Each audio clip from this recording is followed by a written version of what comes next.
Hi, and welcome to VYAPT Growth Series Season 2. We are in episode 10. And in our growth series today, we have with us Mr. Haresh Karamchandani, MD and CEO of Hyfun Foods. Hi, Haresh. Nice to have you in our series. Yeah, hi, Mr. Pankaj. It's great to be here. Thanks for inviting me to the growth series of VYAPT, and it's really, great initiative and a nice platform to be in. Thank you. Thank you so much. So we quickly begin with our curiosities. And Mr. Harish, just to tell you, as you told, this platform is all about curiosities. People are trying to understand from you the business perspectives and other things. So I have my first curiosity with you, is what are the growth prospects of food industry? As well as Hyphen Foods, you may specify around it, and how it is working towards making a sustainable future. Sure. So, I would like to start by talking on the food processing industry in India, which I would say is still at a very nascent stage. But yes, it's one of the sunrise sectors, as so many of you, would be aware of, right? And why do I say so?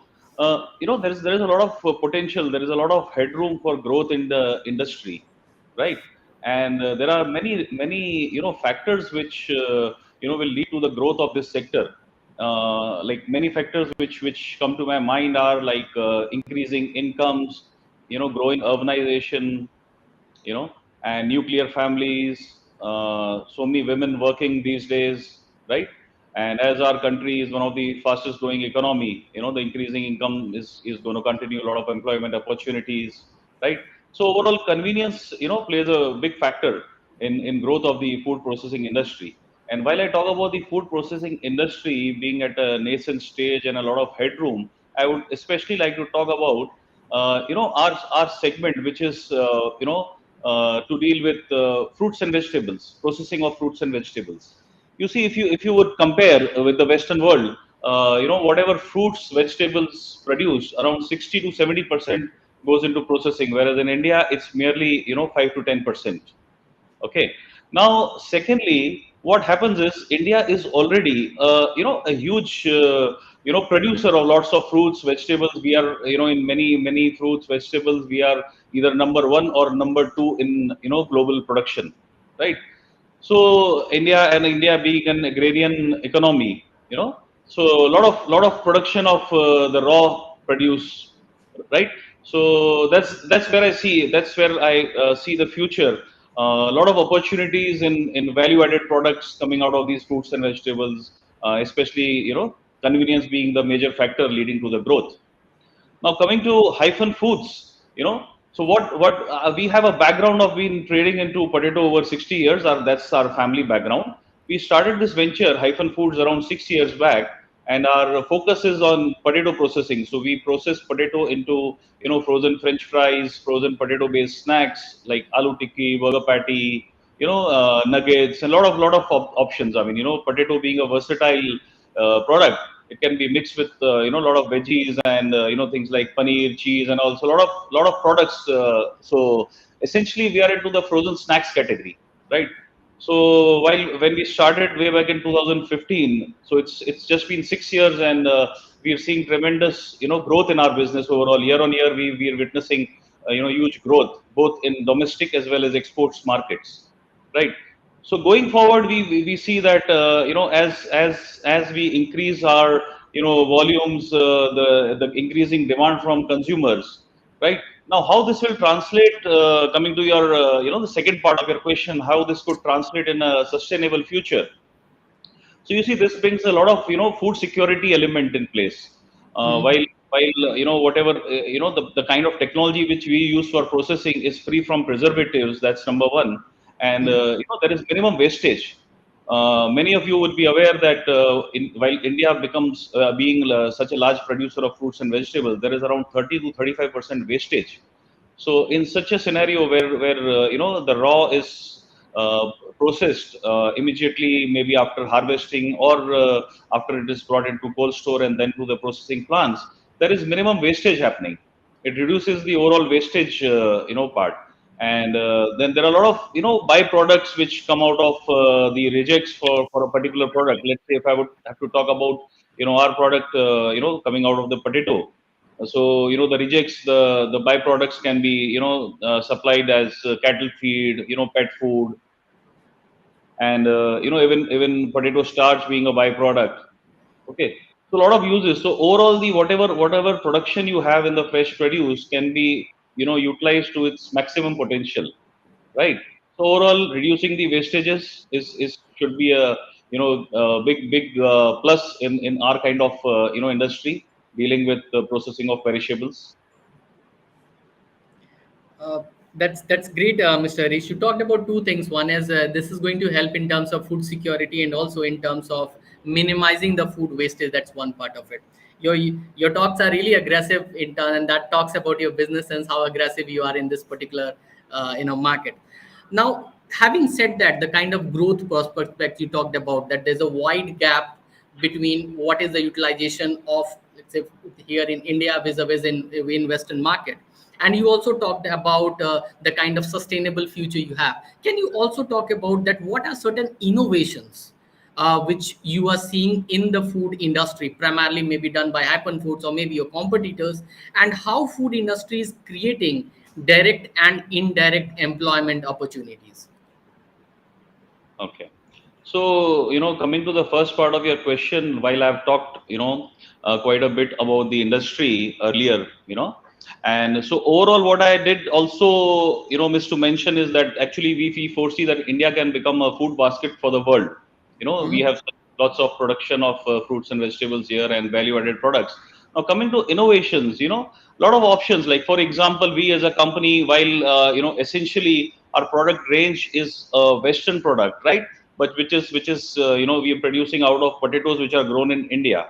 Mhm. Okay, and so we are working these days more towards how we can take the Indian cuisine to rest of the world in the format that they would like to they are adapted to, and similarly a lot of other food options globally which can be adapted to the Indian consumer preference, right? Mhm. For Mhm. example, let's take example of the aloo tikki which we have developed. So it's essentially a hash brown kind of a product which with Indian herbs and spices is adapted to Indian palate, right? Mhm. And similarly, there are a lot of other snacks in India which these days the new age kids, they are used to eating a lot of burgers and things like that. But again, in those burger patties, you can have the food palette from India, which with all the great spices and taste and all, True. right? So it's a combination of both. A lot of options in food, as everybody would be witnessing. We have a lot of choices in food options. So we are constantly working towards giving our consumers, new and new food options going forward. Coming to employment, yeah, you had something to Yeah, so say? I had a question, before we come to the employment part. As Hyphen Foods have been doing great in the last, if I look back to around 5 6 years, your progress has been tremendous. What are the two things which you feel that has actually paved up the way? The one thing could definitely be the intelligence of you and your people who are working, tirelessly round the clock for the organization. But if you could pay some emphasis on that before coming on this direct and indirect employment. Okay. So it is, I would say that, it is deep involvement in the business from, I mean, the management side as well as, we have great people in our team, and I would say that, great people can do really great job. They would do a good job in case, you bring great people from a good pedigree. But then if you really, give them a free hand when it's about making decisions and coming up with new ideas, it translates into a very great business overall. So that's what we've been doing over these years. We have been involving people from the industry, but also giving opportunities to upcoming new talent, right? So overall, with the mix of expertise and new ideas, we are coming out with great, new products, and we constantly work on increasing our volume. So since we our business is also to do with a lot of farmers. I mean, we source our raw through contract farming and all. So we keep working on how to increase our volumes, and I would like to mention here that since our product around 60-70% of the overall sales is coming from exports. So we are Mhm. working towards building India as a brand in the food market, right? So a lot of exports, and especially the potatoes which are grown in India, value adding, and then exporting to so many countries. I'm really passionate about what we've been doing. So actually, the taste of India is reaching to the world now through Hyphen Foods. Yes, yes, exactly. Yeah. So Right. you were also talking about the direct and indirect employment being Ah, generated through this industry. yes, yes. See, so I would say that food processing industry, especially in terms of fruits and vegetables processing, could be termed as one of the leading employment generators, both in direct and indirect. Let me take example of what we're doing, like when we sourcing our raw from through contract farming. So a lot of employment is generated indirectly, at the farm level, be it multiplication of seed, and then cultivation of, I mean, right from planting to harvesting, the cultivation of crop and all. A lot of labor. You know, uh, there are so many farmer families today. I think around 5,000 farmer families are associated under our contract farming program, Wonderful. right? And that brings a lot of employment at the farm level. Even in logistics, transportation of the material to cold storages, and a lot of employment at the cold store level. And so that is one aspect. On the agriculture side, we generate a lot of employment. At the processing, the production plant, again, a lot of people are involved, right? Because the end-to-end process, right from washing of the potatoes to packing of the product, happens, at one location. So a lot of employment there again is generated. And then third element would be sales. India being a large geography, a lot of people in sales in various segment of sales, be it the horeca segment, or retail segment, right? So overall, if you put, since all these three verticals of our business put together, would generate a lot of direct employment as well, in addition to the support functions, business administration, HR, accounts, finance functions. So overall, the industry as such is a big employment generator. Um, Mr. Harish, in one of our conversations, you talked about that your company is primarily, working in the area from seed to shelf. So can you also talk around it, because you are giving employment at the lowest level, and that is something which is really great about you as a business. Okay, not only in terms of delivering the product to the customer, which they are liking like anything, but actually helping people at the lowest level, wherein many companies may not go because of the nature of business or whatever it is. Can you also put some light towards your entire ecosystem of the business, the kind of lives it touch, to the most richest person on earth, to even the farmers. Can you help me around understanding a little more around the ecosystem from seed to shelf? Right. So you rightly, brought it out, our business model, which we proudly say as a, seed to shelf model, you know, and that's one of the key reasons where we have been able to scale up our business so fast, and to create a sustainable business and ever growing business for ourselves, for the company, and for the country as a whole. And as it is, the overall, this kind of business brings a lot of socioeconomic benefits. Now, when I talk about the seed to shelf business model, it's a backward integration and forward integration, both sides. Backward integration in terms of sourcing of raw. Now it starts from right from seed multiplication. We have our in-house seed multiplication, where we source mini tubers from tissue culture labs. So first, I mean, generation zero of seed potato is sourced from these tissue culture labs, and then it is multiplied for 3 consecutive years. So all this activity, is a lot of growers, a lot of farmers are involved. This happens mostly in north of India, states like Punjab, Haryana, Western UP, Himachal, right? So a lot of growers are involved in our contract farming program under seed multiplication. So overall, it is a 5-year cycle to have the seed pipeline in place. Now the third generation of seed potato, which we then use for our commercial crop, that we bring it to Gujarat, and we're also working now these days in Madhya Pradesh. So here again, we provide the best of seed quality to the growers, and in turn we have a buyback arrangement with them at a good, I mean, at a price which is fixed before planting, right?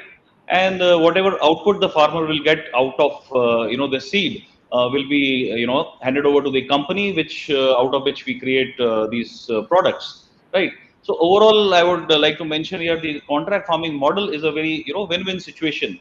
It creates a win-win situation both for the growers as well as for a processor like us, because for the growers it's assured income.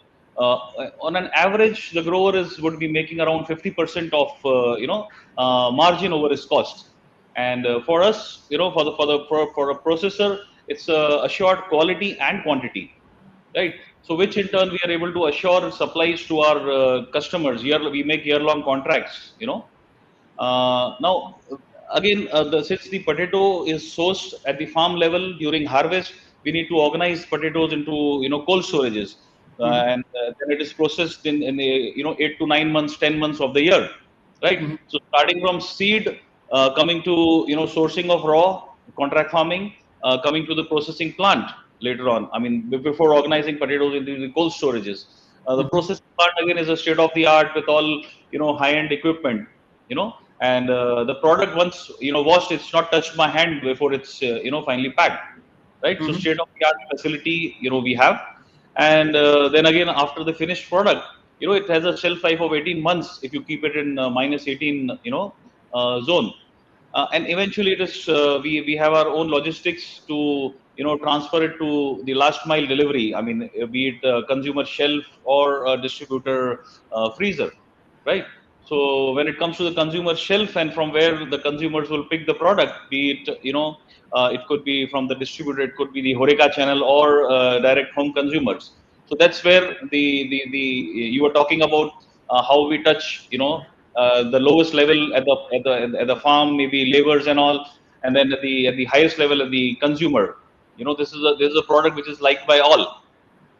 you know so this is a summary of the overall seed to shelf business model which we operate. Wonderful. So you are touching millions of lives, by giving employment, also by giving some tasty snacks for them to eat. So that's wonderful. We move on to our rapid fire questions now. You had some very straight answers in the business segment, but would like to get some straight answers also in the rapid fire questions. So here we go. Sure. Yes, please.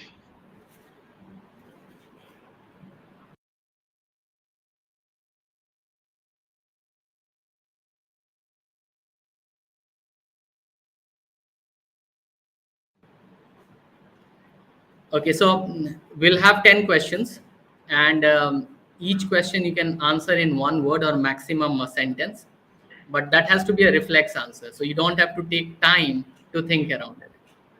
Okay. Okay, so I start with the first one. What's your favorite type of music? So to be honest, I like different types of music. It depends on the mood, and depends on the time of the day. So I even like old songs, and then the retro type of songs, and the music, and also the very fast type of music when it's functions, social functions, and also I enjoy all sorts of music actually, Okay, and okay, be it taken your point. Indian or international.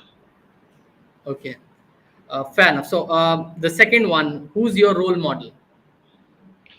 I would say Steve Jobs. Steve Jobs. Fair enough. So third one, McDonald's or Starbucks? McDonald's, of course, they're promoting more of potato-based products. Fair enough. What's your favorite fast food? French fries.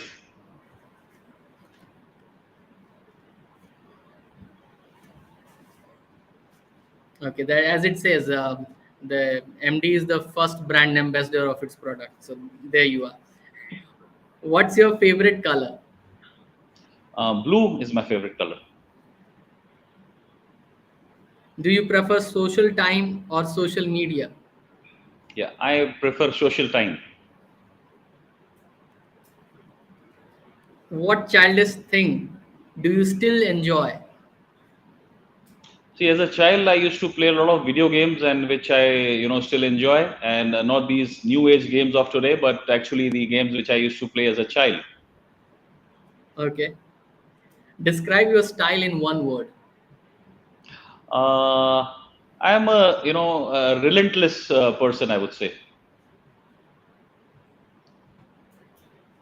Okay. What would you what would your perfect Sunday be like? So perfect Sunday. I mean, usually a little late in the morning, waking up a little late, and then a quick round of what has gone in the last week. Anything I would have missed out, maybe some calls which I could do just an half an hour or hour, and then just to see what's coming in the next week, and then the entire day with the family. Maybe an outing and spending time with the family, and some entertainment, of course. And the last one we have is, what is your favorite Halloween costume? So you see, Halloween being not that popular in the Indian context. What when it comes to costume, normally I like to be in formals, but then I really enjoy in social functions and the festivals, the traditional attire of India. That's what I like to be in. Okay. So these were the 10 questions. So 10 on 10 to you. So you were very pretty direct in giving all the answers. In the ninth answers, you did mention about your family, spending some time with your family. I hope your family was seeing it, and you actually mentioned it.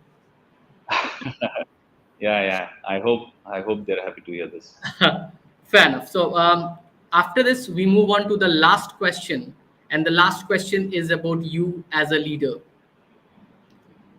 And the question is, as a leader, you have shown some tremendous growth performance in last half a decade. Now, can you share your leadership mantra around it? What has shaped you, you know, your style, your intelligence, the way you think, the empathetic nature you have, and the resilience you talked about being relentless, okay, and the resilience you have, in the kind of aura or the business you operate.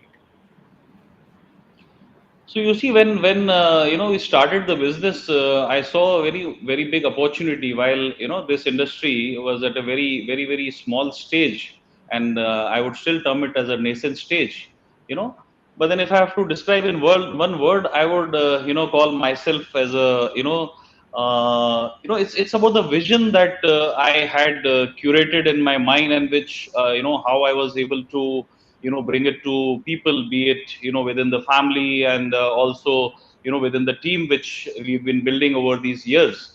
So I could call myself as a vision caster, where I've been able to bring in confidence with all the stakeholders in the organization, right?